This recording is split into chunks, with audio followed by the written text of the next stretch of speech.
श्री सीताराम।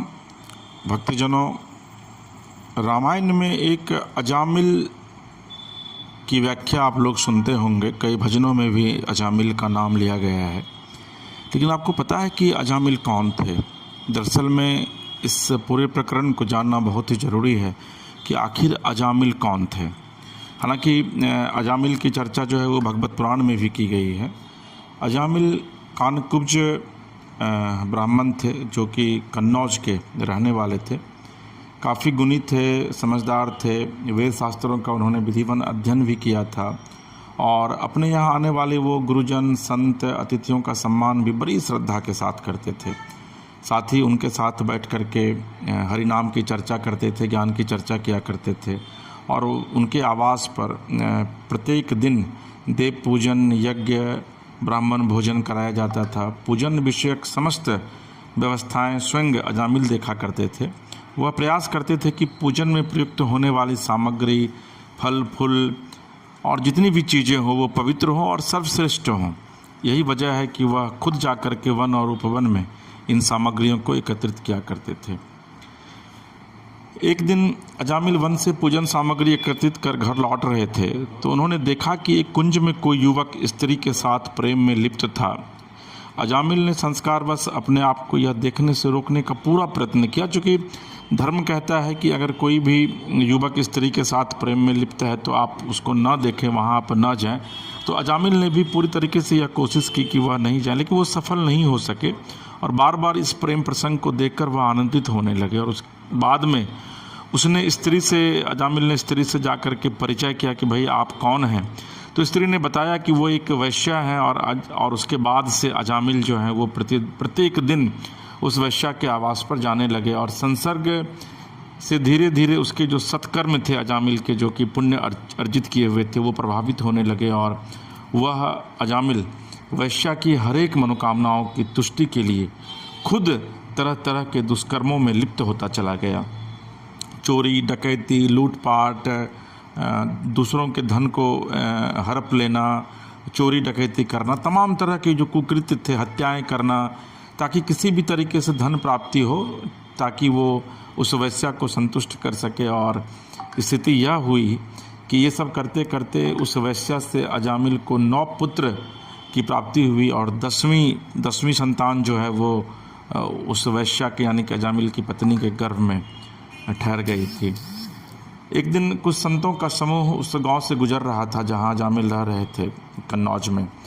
रात्रि बहुत ज़्यादा हो गई थी तो उसी गांव में उन लोगों ने रहना उपयुक्त समझा जहां अजामिल रहते थे। गांव वालों से आवास और भोजन के विषय में चर्चा करने पर गांव वालों ने मजाक बनाते हुए साधुओं को अजामिल के घर का पता बता दिया, क्योंकि लोगों को यह पता था कि ये लोग जब अजामिल के यहाँ जाएंगे तो इन्हें कुछ मिलेगा नहीं। लेकिन संत समूह अजामिल के घर पहुँच गए। उस समय अजामिल घर पर नहीं था। गांव वालों ने सोचा कि आज ये साधु जो भी हैं, जो लोग जा रहे हैं अजामिल के आवास पर, निश्चित तौर पर वह आज अजामिल के द्वार पर जाकर काफ़ी अपमानित होंगे और हो सकता है कि अजामिल इन लोगों की पिटाई भी कर दे।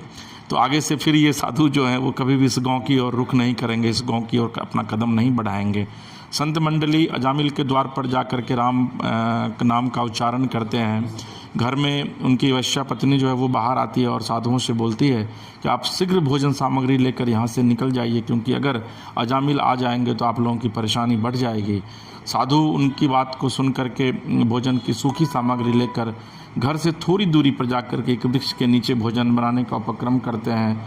भोजन बना करके भोग लगाते हैं और जब संतों ने भोजन को पा लिया तब उनके मन में यह विचार आया कि यह भोजन किसी संस्कारी ब्राह्मण कुलोत्पन्न के घर का है, क्योंकि देखिए संत को इस बात का आभास हो जाता है कि कौन क्या है।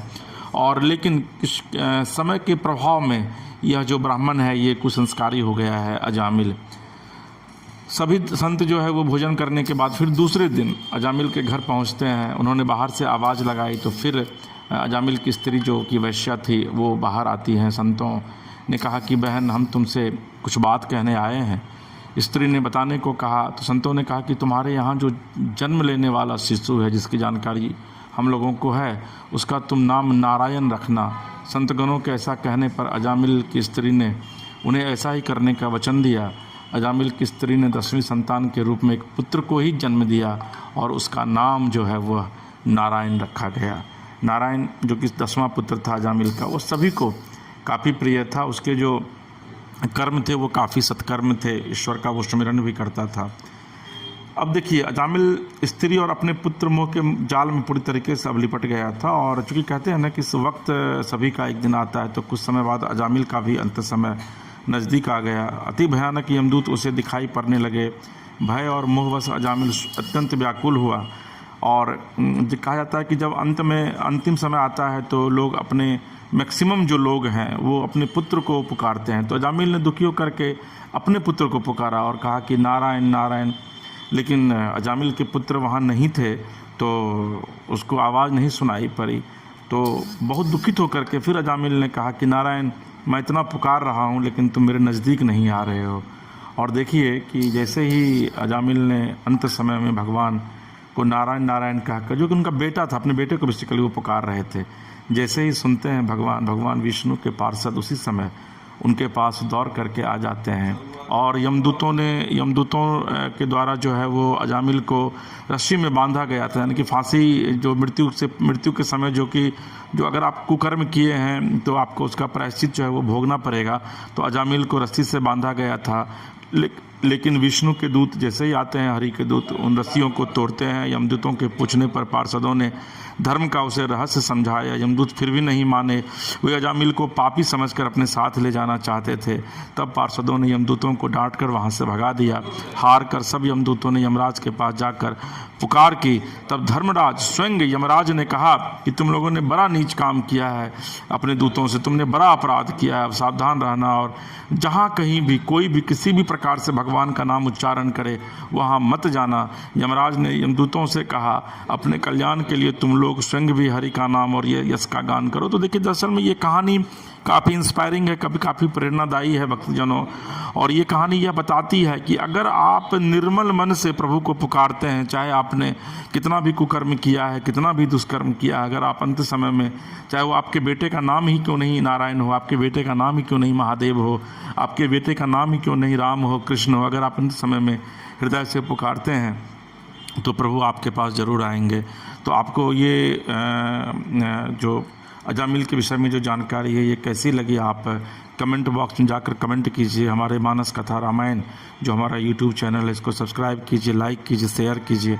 और अगर अपने इलाके में आप निःशुल्क रामायण कथा यानी कि मानस कथा रामायण का पाठ कराना चाहते हैं तो 9431288046 पर आप संपर्क कर सकते हैं। आपके इलाके में जो पूज्य श्री गुरु राजीव जी हैं उनके द्वारा यह कथा निःशुल्क की जाएगी। प्रभु श्री राम आपके और आपके परिवार का कल्याण करें। श्री सीताराम।